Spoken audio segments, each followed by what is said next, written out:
Trust me, that day is coming for you, Harry. You will rewind all these memories about what your wife has done, and you'll regret not doing something about it sooner. You're just in delusion right now. That was his way of showing his power over us and our careers, and that he doesn't have a problem with just one of us off. We thought Hollywood had already exhausted its supply of backstabs, but this one cuts on a different frequency. Imagine this. The billionaire who once flung open the gates of his estate, his influence, and his inner circle to Meghan Markle and Prince Harry is now the very man poised to haul them into court. Tyler Perry, the chosen godfather to their daughter, the public champion who once praised her bond as rare and genuine, has reportedly gone cold. The welcome mat is gone. The lights are off. And now the invoice has arrived. Insiders murmur that Perry is demanding the full return of the date. I don't think so, because William's a bit like me. He doesn't actually view Harry as a victim. He doesn't. He views Harry as someone who has been a complicit part in an attempt to bring down the British royal family, and so that doesn't make him a victim. Like, he might be a victim of Meghan, but he's not a victim in terms of his behavior. Loan. Not eventually, not politely, but in full, with a hard 30-day deadline. Miss it, and legal action follows. That's not generosity anymore. That's a countdown. 30 days. Not a reminder. A reckoning.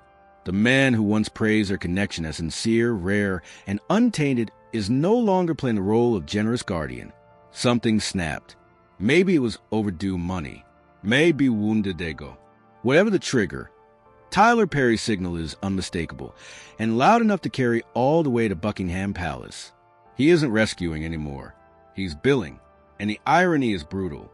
The Sussexes, who built an entire narrative around financial freedom, are now being pressed to sell the cost of the very property that was supposed to symbolize it. This isn't idle chatter. It's irony sharpened into a blade.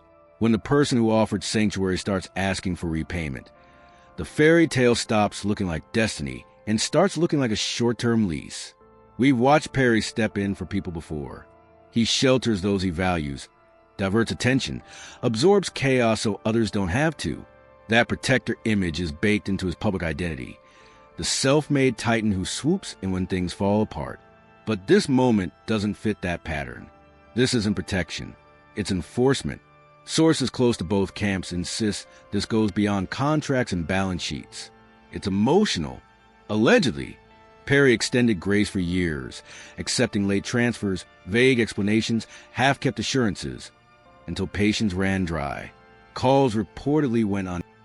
And if I were, if I were a troublemaker, I might accuse Harry and Meghan of unconscious bias in the employment department, looking at all the new faces that are coming on to work for Harry and Meghan independently and together for their entertainment ventures. And if history repeats itself as much as Harry whines that it does, both Harry and Meghan will continue to reject any and all sound advice and will potentially treat their staff poorly. So good luck. Messages sat unread. Commitments slipped. Then came the pivot, a formal demand. 30 days. No warmth. No hostility. Just precision. Pay in full or it moves to court. No dramatic language. No sentiment. Just outcome. And the response from Meghan and Harry? Silence. No rebuttal. No carefully staged smiles. No damage control interview. Just a communications blackout that speaks volumes. That kind of quiet usually means one thing: panic behind closed doors, assets being shifted, negotiations whispered, desperation masked as strategy. Because if this dispute ever lands in a courtroom, discretion evaporates. Every transfer, every email, every favor quietly exchanged becomes searchable, sortable, undeniable. Legal discovery has no respect for royal title. Growing speculation that Meghan Markle, in her pre-Prince Harry era, before she had ever met the duplicitous Duke, was already a Catherine, Princess of Wales, and Princess Diana obsessive. Or curated privacy. It only respects documentation. And paper trails are exactly what Meghan and Harry cannot afford to see exposed. The irony stings because this isn't some anonymous lender shaking papers. This is Tyler Perry, the billionaire who handed him the keys to his $18 million Beverly Hills estate when they escaped the UK in 2020. Rent-free, judgment-free, he offered protection when the palace withdrew it. He was the bridge that transformed exile into opulence. That house wasn't just shelter. It became part of their mythology. They even filmed moments of their Netflix series there, smiling, reminiscing, joking about Archie running through the gardens. It played like a tribute to loyalty, a visual thank you note wrapped. I think that, as we've spoken about, this show has completely underperformed. It did not really appear on the Spotify charts. This was, of course, the podcast that she made with Lemonada Media. It's still unclear, actually, about what money has come from this podcast. So originally, when she signed up with Spotify, there was money up front. That deal went south. She signed up with Lemonada. Sunshine. But as Perry's tolerance wore thin, that footage began to sour. What once looked like freedom now reads as reliance. The symbol flipped. Independence reframed as dependence.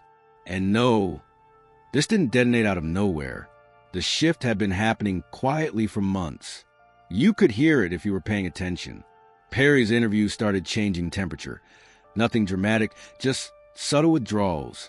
He moved from praising their family and bond to sidestepping questions altogether. Then came that moment that raised eyebrows. When asked if he helped prepare them for life in California, Perry accuser Derek Dixon sits down in a TV interview for the first time, sharing allegations of workplace assault and harassment. he replied flatly, "I didn't." That wasn't sarcasm. That was separation. The warmth evaporated. The benevolent Hollywood Godfather energy gave way to something more guarded, more calculated. Not someone shielding friends anymore, but someone protecting a legacy. A man drawing a line between generosity and liability. And once that line is drawn, there's no going back. That quiet stretch before everything unraveled, this was it. And the timing couldn't be more unforgiving. The Sussex brand is unsteady. The illusion of momentum is cracking. Spotify walked away from their reported $20 million partnership after a single podcast season, publicly called. What kind of a toll would you say that this has all taken on you? I was extremely anxious. The calls got to a point where the calls and texts were almost every day. Just this constant state of like, if I don't answer, I will lose my job. Calling it an amicable split. Behind the scenes, a harsher term circulated. Underperformance. Netflix remains in the picture, but only just. Recent projects haven't landed. With Love, Meghan debuted this spring and vanished almost as quickly, failing to climb the rankings or spark sustained buzz. Even the lifestyle venture, as ever, flared briefly before fading into the background. Another launch announced with fanfare, another idea that quietly slipped out of public focus. Outwardly, Meghan and Harry speak the language of artistic freedom and long-term vision. In private, according to those familiar with their finances, the real struggle is liquidity. The money isn't flowing the way it used to. So when Tyler Perry finally pressed the issue, there was no surplus left to rearrange, no cushion to lean on. The Montecito estate, valued around $14 million, may look tranquil in curated photos, all sunlight and serenity. In practice, it's a cash sink. Maintenance, taxes, security, staffing. A glossy dream that steadily drains resources behind the scenes. And when the bills come due, aesthetics don't count. The cost never stopped.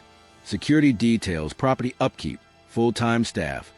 Every month quietly draining cash. And here's the part that reshapes everything. People familiar with the situation claim Perry's money wasn't structured like a standard loan at all. No airtight contracts. No legal teams hashing out clauses. Just faith. The kind you extend to family, not business associates. But when faith is met with silence, even the wealthiest benefactors harden. And once a friendship crosses into legal territory, there's no rewind, no casual cook.